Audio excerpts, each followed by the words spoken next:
مادری نابینایی بود. از او یک پسر به دنیا آمد. دایه‌ها با او خبر دادند که فرزندی به دنیا آورده‌اند بیمار است. پس از شنیدن خبری بیماری پسرش، مادر با دل ریش او را نگهبانی میکرد. از بس که مادر چشم بینا نداشت، همه مهربانی هایش را نسبت پسرش با چشم دل افشا میکرد. خداوند ملائکه را به سوی مادر فرستاد و ملائکه به نزد مادر آمد و گفت: مادر، خداوند یک درخواست تو را قبول میکند. میخواهی خودت بینا شوی یا فرزندت صحت شود؟ مادر گفت: البته فرزندم صحت شود. ملائکه گفت: پشیمان نمیشوی؟ مادر گفت: نه، هرگز پشیمان نمیشوم، بگذار فرزندم صحت شود. ملائکه دست بر دعا برداشت و فرزندی او صحت شد.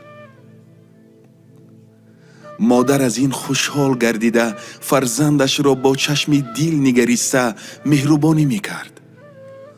روز تا روز فرزند با مهربانی های مادری عاجزش بزرگ میشد. مادر از این خوشحال تر میگردید.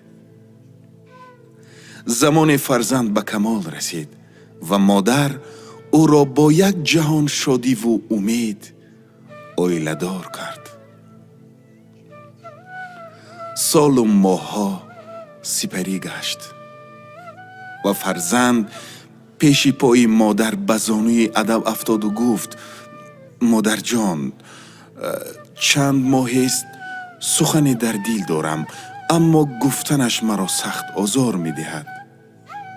مادر گفت: تو جگربند یگانه من هستی، بگو جان مادر، اسرار دلت را بگو، من همه درخواست را میپذیرم. فرزند گفت: همسری من با تو زندگی نمیخواهد و میخواهم برای تو خانه بنیاد کنم تا که دورتر از چشم او زندگی کنی، زیرا از نابینایی تو همسری من تبش خیره میشود. مادر از این سخنهای فرزندی که با چقدر رنج نابینایی به وایه رسانیده بود سخت آزرده گشت و به فرزندش گفت: پسرم، تو رنج مکش، برای من خانه مساز، من خودم از خانه برآمده می روم. تو با همسرت خوشبخت باشی برای من کافی است. مادر از در خانه‌اش که به جز این فرزندی زندوسار کسی نداشت برآمده، با چشم دل به سوی خانه‌اش نگریسته زار زار می گریست، زیرا از خانه و در بیرون از کنار فرزند یگانه دور می شد. آن ملائکه‌ای که از ابتدا آمده بود باز آمد و گفت: ای مادر، باز خداوند یک درخواست تو را میپذیرد و انیق میگویی که این دفعه تو را بینا کند، چون که اکنون بعد این کاری فرزند و همسرش پشیمان شده ای. مادر در جواب گفت: من پشیمان نیستم و پشیمان نخواهم شد. پروردگارا، این بار هم مرا شفا ندهد. ملائکه گفت: از خداوند چی درخواست داری؟ مادر گفت: میخواهم پروردگار همسری پسری مرا انسانی خوب، زنی صالحه گرداند.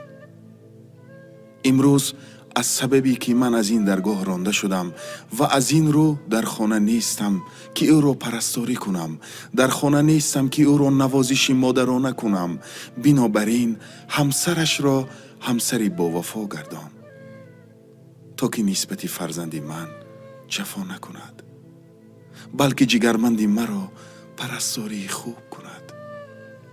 ملائکه با چنین رحم و شفقت بی سابقه این مادر در آن لحظات حساس در چشمانش آب فواره زد و به چشم مادر چکید و مادر بینا گردید.